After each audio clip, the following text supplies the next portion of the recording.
महायुतीचा मंत्रिमंडळ विस्तार, राष्ट्रवादीच्या 9 मंत्र्यांच्या खाते वाटपाचा तिढा कायम आहे।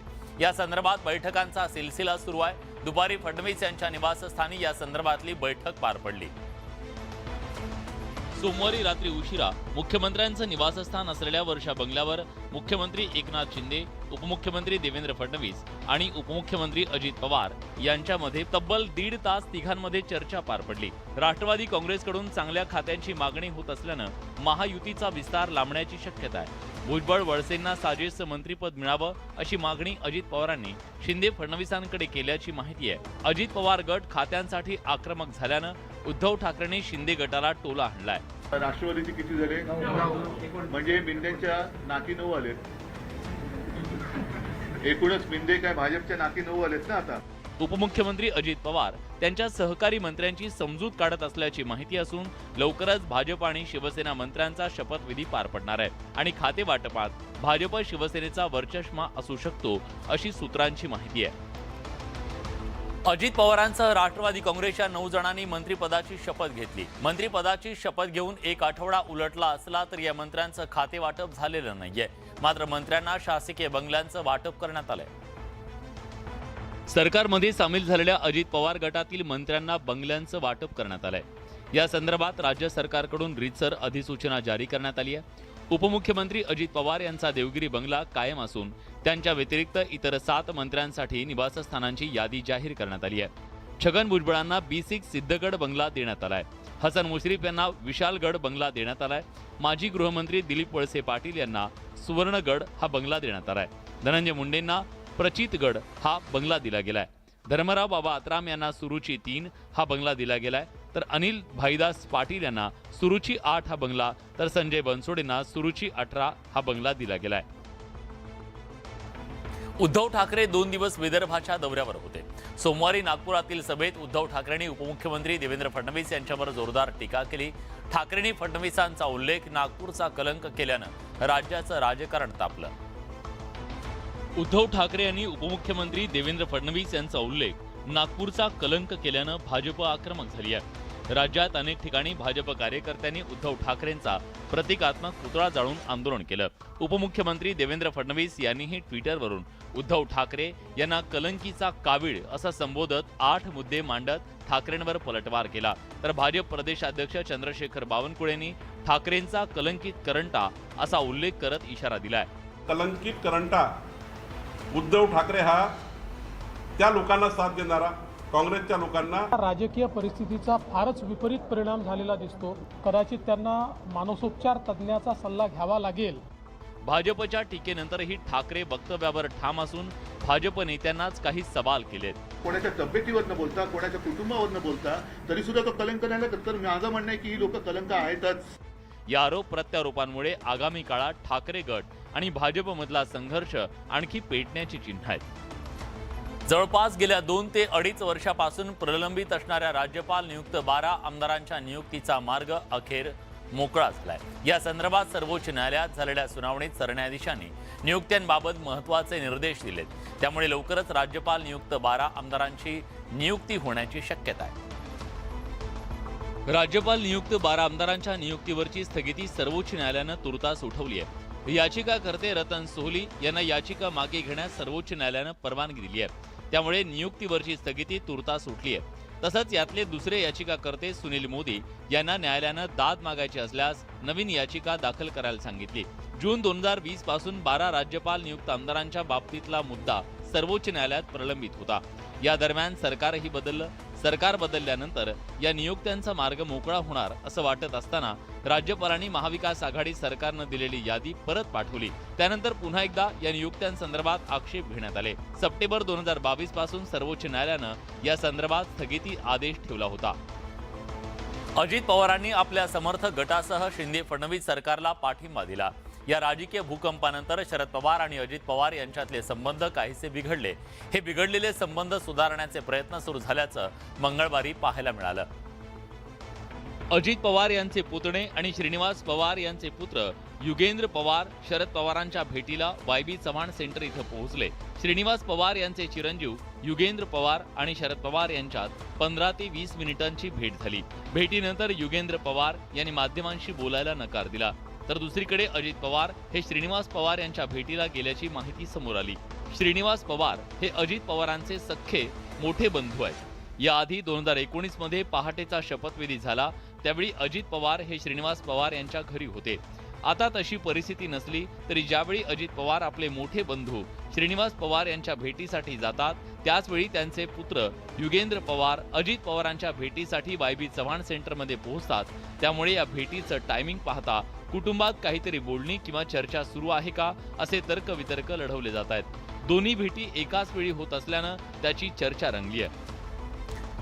राष्ट्रवादीचा बालेकिल्ला समजला जाणाऱ्या पिंपरी चिंचवडमध्ये पक्षफुटीनंतर यादवी माजल्याचं पाहायला मिळतंय. पिंपरी चिंचवड शहरात पक्षाच्या झालेल्या वाताहतीला शरद पवार कारणीभूत असल्याची टीका राष्ट्रवादीच्या आमदारांनी केली आहे. तर टीकेला उत्तर देताना शरद पवार गटाच्या पदाधिकाऱ्यांनी जोरदार उत्तर दिलंय. पिंपरी चिंचवड हा एकेकाळी राष्ट्रवादी काँग्रेसचा अभेद्य गड होता. राष्ट्रवादीच्या या अभेद्य गडाला सुरुंग लावत भाजपनं 2017च्या विधानसभा निवडणुकीत भोसरी आणि चिंचवड मतदारसंघात उमेदवार न मिळाल्यानं अपक्ष उमेदवारांना पुरस्कृत करण्याची नामुष्की उडवली होती. खरं तर या सगळ्या अपयशाची सामूहिक जबाबदारी पक्षातल्या नेत्यांची होती. मात्र आता पक्षात फूट पडल्यानंतर अजित पवार समर्थक आमदार अण्णा बनसोडे यांनी अपयशाचं खापर शरद पवार यांच्यावर फोडलंय. मागच्या वेळेस उमेदवारांना तिकीट दिली होती पवार साहेबांनी. दादांचा यावर इतक्या वर्षाचा अनुभव, दादांना इथल्या कार्यकर्त्यांची असलेली ओळख, आता जे काय उमेदवार देणार आहे त्याचा जो निर्णय घेणार आहे हे आदरणीय दादा घेतील. 2017ला जे काही झालं असेल, 2019ला पिंपरी चिंचवड महानगरपालिकेत जे काही झालं असेल याची सर्वस्वी जबाबदारी ही माननीय अजितदादा पवार साहेब यांची आहे. बदललेल्या राजकीय समीकरणात पिंपरी चिंचवडचा गड पुन्हा सर करण्याचा अजित पवारांचा प्रयत्न असणार आहे. या पार्श्वभूमीवर भाजपला आपली सत्ता अबाधित ठेवण्याचं आव्हान पेलावं लागणार आहे हे मात्र निश्चित. नवी दिल्लीत राज्यातल्या काँग्रेस नेत्यांची महत्त्वाची बैठक पार पडली. या बैठकीत राज्यातल्या परिस्थितीवर त्याचप्रमाणे लोकसभा निवडणुकीच्या रणनीतीवर खलबतच झाली. काँग्रेस पक्षाला मजबूत करण्यावर आणि जनतेच्या प्रश्नांवर आवाज उठवण्याबाबत पक्षाचे सर्व नेते काम करतील असं ट्विट राहुल गांधींनी या बैठकीनंतर केलं. राज्य काँग्रेसच्या महत्त्वाच्या नेत्यांची नवी दिल्लीत महत्त्वाची बैठक पार पडली. या बैठकीला राज्यातील काँग्रेसचे 30हून अधिक नेते उपस्थित होते. या बैठकीला काँग्रेसचे राष्ट्रीय अध्यक्ष मल्लिकार्जुन खरगे, काँग्रेसचे नेते राहुल गांधी उपस्थित होते. पक्षश्रेष्ठींकडून महाराष्ट्र काँग्रेसचा आढावा घेण्यात आला. या बैठकीत राज्यातील राजकीय परिस्थितीबाबत चर्चा झाल्याची माहिती मिळते. या बैठकीत आगामी लोकसभा निवडणुकीच्या रणनीतीबाबत चर्चा झाल्याची माहिती मिळते.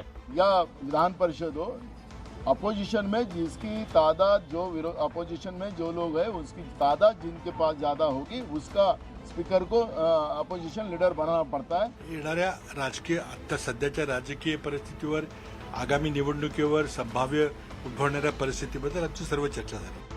आगामी निवडणुकांच्या पार्श्वभूमीवर काँग्रेसनं आतापासून कंबर कसल्याचं बैठकीच्या निमित्तानं समोर आलंय. राष्ट्रवादी काँग्रेस पक्षाचे ज्येष्ठ नेते आणि मंत्री छगन भुजबळ यांना जीवे मारण्याची धमकी देण्यात आली. भुजबळांसह मंत्री दिलीप वळसे पाटील आणि धनंजय मुंडे यांना सुद्धा अशी धमकी आली आहे. या प्रकरणी धमकी देणाऱ्याला अटक करण्यात आली आहे. राज्याचे मंत्री आणि राष्ट्रवादीचे नेते छगन भुजबळ यांना जीवे मारण्याची धमकी देण्यात आली आहे. त्यांच्या कार्यालयातील एका कार्यकर्त्याच्या मोबाईलवर फोन करून ही धमकी देण्यात आली आहे. धमकी देणाऱ्यानं छगन भुजबळ यांना जीवे मारण्याची सुपारी मिळाल्याचं सांगितलं. वसंत पाटील बोलतो, त्यांना मारायची सुपारी मिळाली, त्यांना उद्या मी मारणार. आपण सांगून काम करतो म्हणून मी तुम्हाला सांगतो. मोबाईल नंबरच्या आधारे प्रशांत पाटील या व्यक्तीला महाडमधून पुणे पोलिसांनी अटक केली आहे. थोडंसं मेंटली त्याला प्रॉब्लेम दिसत आहेत प्रेमाफेसी आणि अजूनही तो दारूच्या नशेतच आहे. पवार कुटुंबीय कधीही हे काम करत नाही. धमकीच्या पार्श्वभूमीवर मंत्री छगन भुजबळ यांच्या सुरक्षेत वाढ करण्यात आली आहे. DRDOचे संचालक असताना प्रदीप कुरुलकरांनी घेतलेले एक ना अनेक उद्योग आता समोर येऊ लागले. प्रदीप कुरुलकरांवर पाकिस्तानला भारताच्या क्षेपणास्त्र मोहिमांची गोपनीय माहिती दिल्याचा आरोप आहे.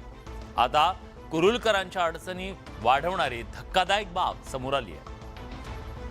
DRDOचे संचालक प्रदीप कुरुलकर यांनी DRDOतील कामांची कंत्राट देताना 2 महिलांचं लैंगिक शोषण केल्याचं समोर आलंय. ATSनं न्यायालयात सादर केलेल्या दोषारोपपत्रात याची माहिती देण्यात आली आहे. DRDOचे संचालक असताना DRDOच्या कॅम्पसमधील वेगवेगळ्या कामांची कंत्राट देण्याचे अधिकार प्रदीप कुरुलकरना होते. मात्र ही कंत्राट देताना त्यांनी 2 महिलांचं DRDOच्या गेस्ट हाऊसमध्ये लैंगिक शोषण केलं आणि त्यानंतर त्यांना कंत्राट दिल्याचं पीडित महिलांनी दिलेल्या जबानीत म्हटलंय. कुरुलकरांनी मागील वर्षभरात जिथं जिथं प्रवास केला तिथं ATSनं तपास केला. या तपासात मुंबईतील DRDO गेस्ट हाऊसमध्ये कुरुलकर वेगवेगळ्या 6 महिलांना भेटल्याचं CCTV फुटेजमध्ये आढळून आलंय. या महिलांचा माग काढत ATSनं त्यांची चौकशी केली असता त्यापैकी 2 महिलांनी कुरुलकरांनी लैंगिक शोषण केल्याचं ATSला सांगितलं. दिल्ली मेरठ एक्सप्रेसवर भीषण असा अपघात झाला. या अपघातात एकाच कुटुंबातील 6 जणांचा मृत्यू झालाय. या अपघातात 2 जण गंभीर जखमी झालेत. त्यांना उपचारासाठी रुग्णालयात दाखल करण्यात आलंय. गाझियाबादमध्ये विजय चौकजवळ कार आणि स्कूल बसची धडक झाली. मेरठमध्ये वास्तव्याला असलेलं कुटुंब कारनं राजस्थानच्या खाटू श्याम मंदिरामध्ये दर्शनासाठी जात होतं. त्याचवेळी स्कूल बस आणि कारची भीषण धडक झाली. या अपघाताचं CCTV फुटेज समोर आलंय. या स्कूल बस चुकीच्या दिशेनं येत असल्याचं पाहायला मिळालं, तर कार मेरठच्या दिशेने येत होती. तितक्यात दोन्ही वाहनांची धडक झाली. स्कूल बस चालक CNG भरून काही किलोमीटरचा प्रवास वाचवण्यासाठी चुकीच्या दिशेनं बस चालवत होता. बसनं 8 किलोमीटर अंतर कापलं. त्यानंतर बसनं कारला धडक दिली. मित्राच्या नादुरुस्त गाडीच्या एक पार्टसाठी एका तरुणानं जुनी कार चोरल्याची घटना कोल्हापुरात घडली. विशेष म्हणजे ही जुनी कार चोरण्यासाठी त्यानं चक्क भाड्यानं क्रेन घेतली. मात्र तपासानंतर या तरुणाची करामत समोर आली. पोलिसांनी त्याला बेड्या ठोकल्या. कोल्हापुरात नामदेव महाडिक या तरुणाच्या मित्राच्या गाडीसाठी गाडीचा जुना पार्ट आवश्यक होता. त्यासाठी नामदेव महाडिकनं जुन्या कारचा शोध सुरू केला. कोल्हापूरच्या कदमवाडी परिसरात बऱ्याच दिवसापासून उभ्या असलेल्या कारवर त्याची नजर गेली. या गाडीचे पार्ट आपल्या मित्राच्या कारसाठी उपयोगात येतील या उद्देशानं नामदेव महाडिकनं चक्क क्रेन भाड्यानं घेऊन ही कार चोरून नेली. या कारच्या मालकानं कार चोरीची तक्रार दाखल केल्यानंतर पोलिसांनी तपास सुरू केला. CCTVच्या माध्यमातून हा सगळा प्रकार उघडकीस आला. पोलिसांनी नामदेव महाडिकला बेड्या ठोकल्यात. त्याला 3 दिवसांची कोठडी सुनावण्यात आली आहे. मित्राच्या नादुरुस्त गाडीला पार्ट मिळवण्यासाठी नामदेव महाडिकनं केलेल्या या करामतीचा त्याला मोठा फटका बसलाय. नवी मुंबई आणि कल्याण डोंबिवलीकरांसाठी एक आनंदाची बातमी आहे. येत्या काही वर्षात कल्याण डोंबिवलीहून बेलापूरला जाता येणार आहे. या संदर्भात MMRDAनं मोठा निर्णय घेतलाय. कल्याण डोंबिवली तळोजा दरम्यान प्रस्तावित मेट्रो 12 मार्गिकेला नवी मुंबईतल्या बांधून सज्ज असलेल्या बेलापूर पेंधर या मार्गिकेशी जोडण्याचा निर्णय घेण्यात आलाय. त्यामुळे येत्या काही वर्षात कल्याण ते बेलापूर दरम्यान ये-जा करण्यासाठी प्रवाशांना सुलभ आणि जलद पर्याय उपलब्ध होणार आहे.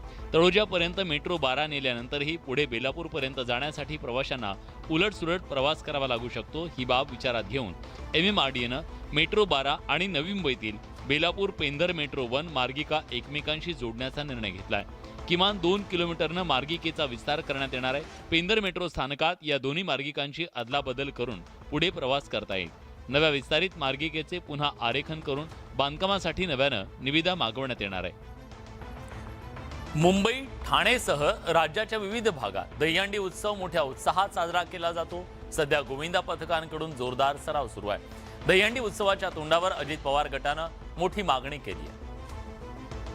राज्यात दहीहंडी उत्सव मोठ्या प्रमाणात साजरा करण्यासाठी दहीहंडी उत्सवाची वेळ रात्री 12 पर्यंत करण्यात यावी अशी मागणी राष्ट्रवादीच्या अजित पवार गटानं केली आहे. अजित पवार गटाचे नेते आणि गोविंदा मंडळांनी या संदर्भात उपमुख्यमंत्री अजित पवार यांची भेट घेतली. यावेळी विविध मागण्यांचं निवेदन उपमुख्यमंत्र्यांना देण्यात आलं. या दहीहंडीच्या दिवशी सार्वजनिक सुट्टी जाहीर करण्याची मागणी करण्यात आली. तसंच गोविंदा पथकांवर दाखल गुन्हे रद्द करण्याची मागणी करण्यात आली आहे. गेल्या वर्षीप्रमाणे यंदाही बालगोपाळांचा विमा उतरवण्यात यावा असं निवेदनात म्हटलंय. दहीहंडी खेळाला साहसी दर्जा देण्यात आला असला तरी मात्र सरकारमार्फत उपाययोजना झाली नाहीये. दहीहंडी साहसी खेळासाठी पुढाकार घेऊन स्पर्धा आयोजित कराव्यात. आयोजकांवरच्या जाचकाठी रद्द कराव्यात अशी मागणी उपमुख्यमंत्र्यांकडे करण्यात आली आहे. राज्याच्या आदिवासी विकास विभागानं काढलेल्या परिपत्रकानं मोठा गोंधळ निर्माण झालाय. आदिवासी विकास विभागानं आश्रमशाळांमधल्या विद्यार्थ्यांसाठी पत्रक काढलं. परिपत्रक काढताना प्राथमिक मुलांचा कितपत विचार करण्यात आला हा सवाल निर्माण होतोय. कारण या परिपत्रकानुसार आश्रमशाळांमधील विद्यार्थ्यांची दिनचर्या सकाळी 6 वाजल्यापासून रात्री 9:15 पर्यंत सुरू राहणार आहे। तसंच या मुलांच्या जेवणाची वेळ दुपारी 12:30 आणि संध्याकाळी 6:30 अशी ठेवण्यात आली आहे। याचाच अर्थ असा की संध्याकाळी 6:30 वाजता जेवण केल्यानंतर विद्यार्थी दुसऱ्या दिवशी दुपारी 12:30 वाजता जेवतील। 2 जेवणांमध्ये 18 तासांचं अंतर राहणार आहे। तसंच वैद्यकीय शारीरिक विकासाच्या दृष्टीनं ते योग्य असेल का हा सुद्धा प्रश्न उपस्थित होतोय। यासोबत शाळेतील शिक्षक आणि शिक्षकेतर कर्मचारी यांना किमान 15 तास काम करावं लागणार आहे। मुलांना वर्किंगमध्ये ठेवलं जाते आणि त्या मुलांच्या कुठल्याही परिस्थितीचा विचार न करता परिपत्रक तात्काळ रद्द करावे। मनाला वाटेल तेव्हा सकाळीच येतात आणि निघून जातात आणि त्यामुळे त्यांनी त्या ठिकाणी बेसिकली शिक्षकांनी थांबलं पाहिजे, हा मुख्य मुद्दा आहे। परिपत्रक विद्यार्थ्यांच्या भल्यासाठी आहे का? हे पत्रक काढताना प्राथमिक मुलांचा विचार करण्यात आला का असा सवाल उपस्थित होतोय। प्रधानमंत्री ग्रामसडक योजनेच्या कामात ठेकेदार आणि शासकीय अधिकाऱ्यांची मक्तेदारी सुरू असल्याचं सिंधुदुर्ग जिल्ह्यातल्या आढावा बैठकीत उघड झालं। यावरून रवींद्र चव्हाण यांनी अधिकाऱ्यांची शाळा घेतली। ही मक्तेदारी मोडून काढण्याचे आदेश रवींद्र चव्हाणांनी दिले। सार्वजनिक बांधकाम विभाग मंत्री रवींद्र चव्हाणांनी सिंधुदुर्ग जिल्ह्यातल्या रस्त्यांच्या कामांचा आढावा घेतला। प्रधानमंत्री ग्रामसडक योजनेच्या कामात काही ठेकेदार आणि अधिकाऱ्यांकडून मक्तेदारी निर्माण करण्याचा प्रयत्न केला जात असल्याचं समोर आलंय। अशा प्रकारे मक्तेदारी निर्माण करणाऱ्यांची चौकशी करून दोषींवर कारवाई करण्याचे आदेश रवींद्र चव्हाणांनी दिले।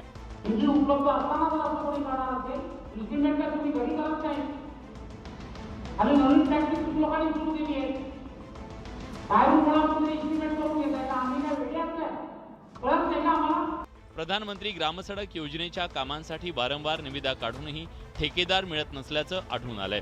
त्यामुळे अनेक रस्त्यांची कामं खोळंबली आहेत। यावर रवींद्र चव्हाण यांनी तीव्र नाराजी व्यक्त केली आहे। त्यामुळे ठेकेदार आणि बेजबाबदार अधिकाऱ्यांवर कारवाईचा बडगा चव्हाण यांनी उगारलाय। जुलै महिन्याचा पहिला आठवडा सरला तरी अजून मुसळधार पाऊस सुरू झालेला नाहीये। त्यामुळे नाशिक जिल्ह्यात भीषण पाणी टंचाई निर्माण झाली आहे। नाशिकच्या विविध भागात टँकरनं पाणी पुरवठा करण्याची वेळ आली। पावसानं ओढ दिल्यानं नाशिक जिल्ह्यातले शेतकरी सध्या चिंतेत आहेत। बळीराजा चातकासारखी पावसाची वाट पाहतोय। दुसरीकडे समाधानकारक पाऊस न झाल्यानं पिण्याच्या पाण्याचा प्रश्न गंभीर बनलाय। कारण नाशिकच्या विविध प्रकल्पांमध्ये केवळ 27% पाणी साठा शिल्लक आहे। दुसरीकडे नदी नाले कोरडे ठाक पडलेत, विहिरींनी तळ गाठलाय। त्यामुळे ऐन पावसाळ्यात नाशिक जिल्ह्यातील मालेगाव, येवला, मनमाडसह ग्रामीण भागात पाण्यासाठी वणवण फिरण्याची वेळ आली आहे। ग्रामीण भागातील 103 वाड्या वस्त्यांना 75 टँकरनं पाणी पुरवठा केला जातोय। आणि जेव्हा पाऊस पडत नाही तेव्हा आम्हाला पाण्याची टँकरची गरज आहे। पावसाअभावी पेरण्या खोळंबल्या असून ज्यांनी पेरण्या केल्यात त्यांच्यावर दुबार पेरणीचं संकट ओढवलंय। याशिवाय जनावरांच्या चाऱ्याचा प्रश्न गंभीर बनलाय। आगामी काळात पावसानं हजेरी न लावल्यास नाशिकमध्ये भीषण पाणी टंचाई निर्माण होण्याची चिन्ह आहेत। राज्यात वरुण राजानं काही दिवसांपासून विश्रांती घेतली। मात्र येत्या 2 दिवसात राज्यात मान्सूनचा पुन्हा दुसरा स्पेल सुरू होईल असा अंदाज पुणे वेधशाळेने वर्तवलाय। तसंच शेतकऱ्यांना सुद्धा हवामान विभागानं आवाहन केलंय। राज्यात पावसाचं आगमन झालं असलं तरी अजूनही संपूर्ण राज्यात दमदार पाऊस झालेला नाहीये। महाराष्ट्रात सरासरीच्या 23% कमी पाऊस पडलाय। सर्वात कमी म्हणजे 38% पाऊस मराठवाड्यात पडलाय, तर कोकणात पावसानं सरासरी गाठली आहे। अकोला जिल्ह्यात सर्वात कमी पावसाची नोंद झाली आहे। राज्यात गेल्या काही दिवसापासून पावसानं विश्रांती घेतली असली तरी येत्या 13 ते 20 जुलै दरम्यान मान्सूनचा दुसरा स्पेल सुरू होईल असा अंदाज हवामान खात्यानं वर्तवलाय। 13 के बाद देखेंगे ये जो -23 स्लोली ये कम होता जाएगा एवं एक्सपेक्टेड 20-21 के बाद प्रदेश सामान्य बारिश मिलेगा। या दुसऱ्या स्पेलमध्ये मराठवाड्यात हलका, कोकणात मुसळधार तर मध्य महाराष्ट्र आणि विदर्भात साधारण मध्यम स्वरूपाचा पाऊस पडेल असा अंदाज हवामान खात्यानं वर्तवलाय। लवकरात लवकर संपूर्ण राज्यात दमदार पाऊस व्हावा अशी अपेक्षा सर्वसामान्य आणि बळीराजाची आहे। लॉटरी लागल्यानं करोडपती झालेल्या व्यक्तीबद्दल तुम्ही आजवर ऐकलं असेल। मात्र आज ही शेतात काम काढून शेतामध्ये काम करून घाम गाळून पिकवलेल्या टोमॅटोच्या शेतीतून जुन्नरमधला शेतकरी करोडपती झालाय। या शेतकऱ्याच्या कुटुंबानं मागील महिन्याभरापासून आजपर्यंत 13,000 टोमॅटो क्रेट विक्री केली। त्यातून 1.25 कोटीपेक्षा जास्त रुपयांचं उत्पन्न मिळवलंय। पुणे आणि नगर जिल्ह्यातल्या सरहदीवर वसलेलं पाचघर हे छोटंसं आणि टुमदार गाव काळीभोर जमीन आणि वर्षभर पाणी, त्यामुळे घरटी कांदा आणि टोमॅटोची शेती केली जाते. या टोमॅटोच्या पिकानं गायकर कुटुंबाचं नशीब पालटलं. मागील महिनाभरापासून आजपर्यंत तुकाराम भायोजी गायकर यांच्या कुटुंबानं 13,000 टोमॅटो क्रेट विक्रीतून 1.25 कोटीपेक्षा जास्त रुपयांचं उत्पन्न मिळवलंय. चांगल्या जुन्या घरात राहत होता तर मोठ्या घरात राहायला लागलो आणि ह्या वर्षी तर टोमॅटोच्या बाजारभावाने उच्चांक केला. आमचं स्वप्न सुद्धा नव्हतं असे बाजारभाव मिळते म्हणून. गायकर यांच्या टोमॅटोच्या पिकानं परिसरातील 100 पेक्षा जास्त महिलांना रोजगार मिळाला. हे जरी पैसे आता 1.25 करोड जरी आम्ही कमवले असले तरी मागची जर पार्श्वभूमी जर बघितलीच तर 3 वर्षामध्ये आमचा म्हणजे जेवढा आम्ही खर्च केला तोही भेटत नव्हता. पण आम्ही प्रयत्न सोडले नाही, प्रयत्न करत राहिल्यामुळे आज आम्हाला ते यश भेटते. टोमॅटोला चांगला बाजारभाव मिळाल्यानं बळीराजानं मागील 3 महिने केलेल्या कष्टाचं चीज झालंय असंच म्हणावं लागेल. बातमी एका फसव्या लग्नाच्या गोष्टीची. लग्नाचा बनाव रचून फसवणूक करणाऱ्या महिलेला मालेगाव पोलिसांनी अटक केली आहे. या महिलेनं आणि तिच्या सोबतच्या टोळीनं आणखी किती जणांची फसवणूक केली आहे याचा पोलीस तपास करतायत. पोलिसांच्या ताब्यात असलेल्या या महिलेवर लग्नाचा बनाव रचून फसवणूक केल्याचा आरोप आहे. या महिलेनं दाभाडीतील एका तरुणासोबत 2.5 लाख रुपये घेऊन लग्न केलं. लग्नाच्या 2 महिन्यानंतर या तरुणीनं घरातून रोख रक्कम आणि सोन्याचे दागिने घेऊन पोबारा केला. यानंतर ही तरुणी मालेगाव भागातल्या एका तरुणासोबत लग्न करत असल्याची माहिती मिळताच तिच्या पहिल्या पतीनं याची माहिती पोलिसांना देत पोलिसांनी सापळा रचून तिला अटक केली. त्या महिलेने 2 लोकांची फसवणूक केली. फसवणूक अशी केलेली आहे की आपलं लग्न झालेलं असताना तिने पुन्हा पैशासाठी दुसऱ्या मुलांशी लग्न केलं असं त्यांचं एक रॅकेट आहे. लग्नाच्या नावाखाली तरुणांची फसवणूक करणारी ही टोळी असून अटक केलेल्या तरुणीच्या इतर साथीदारांचा पोलीस शोध घेत आहेत. या टोळीनं आणखी किती जणांची फसवणूक केली आहे याचा तपास पोलीस करतायत. तर या होत्या आज दिवसभरातल्या सर्व महत्त्वाच्या बातम्या, दमदार बातम्या.